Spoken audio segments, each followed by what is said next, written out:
भाई मेरे साथ पता है क्या हुआ। एक ना भाई बड़ा अजीब सा और स्ट्रेंज इंसिडेंट हुआ है मेरे साथ, तो मैं बताता हूँ क्या हुआ। मेरी गाड़ी, ये बात है दिवाली की, सुबह सुबह की बात है। अब हमें गांव में जाना था, तो गांव में कोई पूजा करनी थी, तो उस पूजा के लिए हमें सुबह सुबह अपने गांव में पहुंचना था। तो जब सुबह सुबह अपने गांव में जाना था ना, तो हम 4:30 बजे उठे हैं और अराउंड 6-6:30 हम निकले हैं। थोड़ा उससे पहले निकलना था बट थोड़े लेट हो गए। अब वहाँ हम पहुँचे हैं, तो रास्ते में क्या हुआ, मेरी गाड़ी में, अब जैसे आपके सामने फोटो में बना आ रहा है ना, ये वाला इंडिकेटर शुरू हो गया, एक्टिवेट हो गया, और ये शोर करता टू टू टू टू ऐसे। फिर थोड़ी देर बाद टू टू टू टू, फिर ऐसे। अब मैं गाड़ी चला रहा हूँ, फिर साइड में मैंने गाड़ी रोकी, मैंने YouTube खोला और YouTube के ऊपर मैंने सर्च करा कि भाई ड्राइवर के अंदर इस पर्टिकुलर लाइट का क्या मतलब है। मैंने बहुत देखा, साला किसी वीडियो में नहीं इन्फॉर्मेशन मिली, बस एक में मिली। लकीली थैंक यू उस बंदे का, उसने वो इन्फॉर्मेशन दी, तो मुझे पता चला कि मेरी गाड़ी में कुछ इलेक्ट्रिकल प्रॉब्लम्स आ रही हैं। अब इलेक्ट्रिकल प्रॉब्लम का मतलब ये हो गया कि पॉसिबिलिटी ये हो सकती है कि मेरी गाड़ी कोई भी सेंसर मेरी गाड़ी के डीएक्टिवेट हो सकते कभी भी। अब जब सेंसर आया ना, मुझे लगा भाई वो रिवर्स के सेंसर होते हैं या एयर बैग के सेंसर होते हैं, वो काम नहीं करेंगे, थोड़ा FM काम नहीं करेगा। मैं यार वो ले गया, क्यों मैं मजाक करूं आपसे। लेकिन हुआ क्या, देखो लाइफ में मैं कई सालों से यार 12-13 साल हो गए मेरे को गाड़ी चलाते हुए। मुझे कभी ऐसा एक्सपीरियंस पहले नहीं फेस करने को मिला।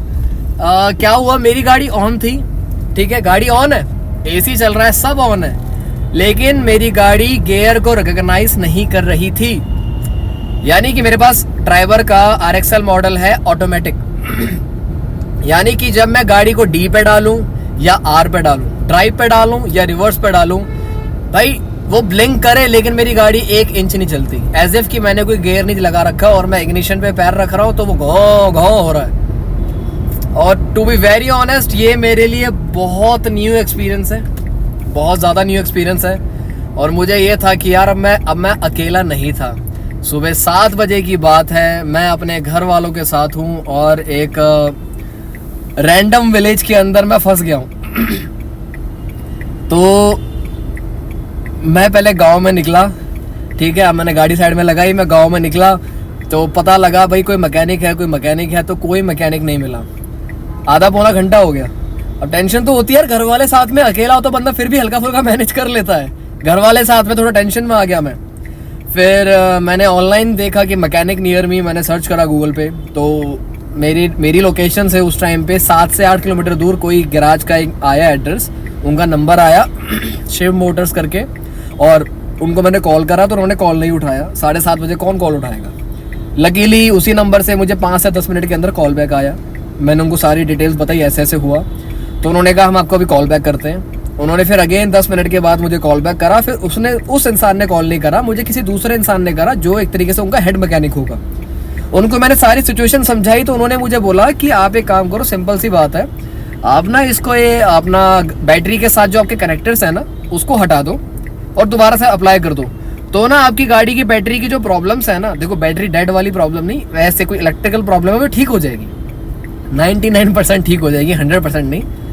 अब यार वो इतना टाइट कसा था ना, मेरे से नहीं खुला, तो मैंने कहा स्टिल, क्योंकि मेरे लिए फर्स्ट एक्सपीरियंस था लाइफ में, मैंने कभी आज से पहले ये वाला एक्सपीरियंस नहीं फेस करा था। मैंने उनसे बोला कि इज देयर एनी पॉसिबिलिटी कि किसी लड़के को आप भेज दो, कोई आ जाए तो यार बड़ी मेहरबानी सी होगी। तो अब उन्होंने भेज तो दिया किसी को, लेकिन वो लड़का बेचारा वो आया भी 20 मिनट के बाद, वो 20 मिनट के बाद आया। और जब वो 20 मिनट के बाद आया ना, इतना स्वीट और इतना इनोसेंट और इतना पॉजिटिव लड़का था ना, उससे वाइब्स इतनी अच्छी आई। और उसने आया, भैया जी भैया नमस्ते करके करा, मैंने सारा बताया। लड़के ने तो मतलब मुश्किल से मिनट भी नहीं हुआ था, उसने मेरी गाड़ी की वही चीज़ जो उसके गुरुजी ने बोली, उसको उस्ताद कह रहा था वो, उसने अपना तार हटाई, तार लगाई और मेरी बैटरी चल गई, गाड़ी चल के स्टार्ट हो गई और वो इंडिकेटर आना बंद हो गया। यानी कि जो इंडिकेटर मुझे पिछले 2 घंटे से सता रहा था वो नहीं आया। और उन्होंने मुझे बोला कि आपकी बैटरी अब वीक होनी शुरू हो गई है, तो ट्राई करो अपनी कोई नई बैटरी ले लो ताकि ये प्रॉब्लम आपकी गाड़ी में दोबारा से ना आए। अब मैंने नई बैटरी तो खैर अभी भी नहीं ली है, झूठ नहीं कह रहा आपसे। बैटरी लेने आज जाना था लेकिन नहीं हो पाया। अब मैं कल जाऊंगा, बैटरी चेंज करवाऊंगा और फिर अपना सारा काम मैं करूंगा। तो मैंने ये एक्सपीरियंस आप लोगों से इसलिए शेयर किया क्योंकि मैं आपको बताना चाहता था कि इन केस अगर आपके साथ ये सेम प्रॉब्लम होती है, जरूरी नहीं है कि आपके पास ड्राइवर है, कोई दूसरी गाड़ी भी है, तो आप ये वाला पर्टिकुलर फॉर्मूला करके एटलीस्ट अपनी गाड़ी को चलाने लायक टेम्परेरी बेसिस के लिए बना सकते हैं। पॉसिबिलिटी ये भी है, क्या पता काफी लंबे टाइम तक आपकी बैटरी आपकी गाड़ी का सपोर्ट करती रहे, बिल्कुल पॉसिबिलिटी है। But still in case indicator आपको मिल गया, क्योंकि हमें ऐसे साइंस होते हैं जो गाड़ी हमें साइन देती है, संकेत देती है कि भाई इस चीज को आपने ठीक कराना है, तो ज्यादा लंबा डिले नहीं करना, तो इसको ठीक कराना है। ओके, तो अगर आपके साथ ये सेम प्रॉब्लम होती है तो आप लोगों को यही काम करना है। बैटरी से तार निकाल दो, 10 सेकंड के लिए रुक जाओ, उसके बाद दोबारा से रीअप्लाई कर दो और आप देखोगे कि आपकी बैटरी पहले से कहीं ज़्यादा जो प्रॉब्लम में थी वो नहीं होगी। और इनफैक्ट अगर स्टार्ट लेने में भी आपको कोई प्रॉब्लम फील होती है तो वो भी नहीं आएगी। मैं बिल्कुल सही कह रहा हूँ आप लोगों से, तब भी ये प्रॉब्लम आपको नहीं आएगी।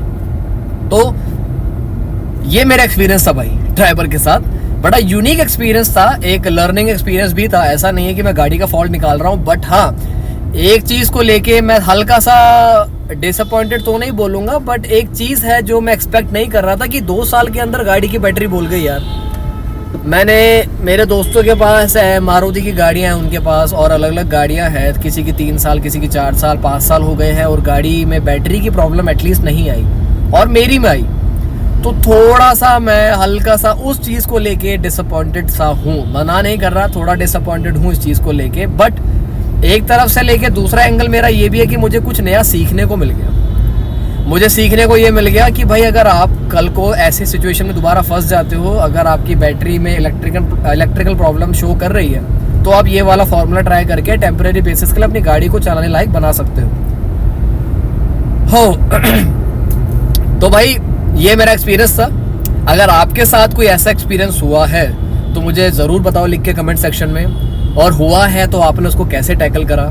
और अगर आपके पास कोई दूसरी एडवाइस है रिगार्डिंग द सेम प्रॉब्लम कि उस टाइम पे हमें और कुछ क्या करना चाहिए, तो वो भी मुझे प्लीज़ ज़रूर बताना, ठीक है। तो दूसरी बात ये है कि अपनी गाड़ी में ना छोटा मोटा टूल बॉक्स ज़रूर रखें। प्लास हो गया, चाबी, पेचकस, चलो चाबी ना भी हो, प्लास से भी काम हो जाता है। छोटा सा प्लास आता है वो रख सकते हो आप। एक चाबी रख सकते हो मल्टीपर्पज़ वाली चाबी जो छोटे बड़े सब में लग जाए, जिसके 4 मुंह होते हैं या 2 मुंह होते हैं, वो वाली।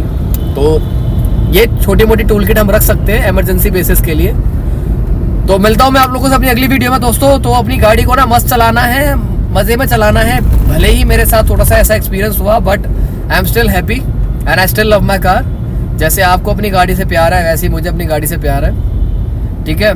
तो हमेशा अपने चेहरे पे आपने स्माइल रखनी है, मस्त रहना है, खुश रहना है और अपनी गाड़ी को बड़े सेफली, कंफर्टेबली और स्मार्टली ड्राइव करना है। तो मिलता हूँ मैं आप लोगों से अपनी अगली वीडियो में अपने नए एक्सपीरियंस के साथ। तब तक bye bye and take care.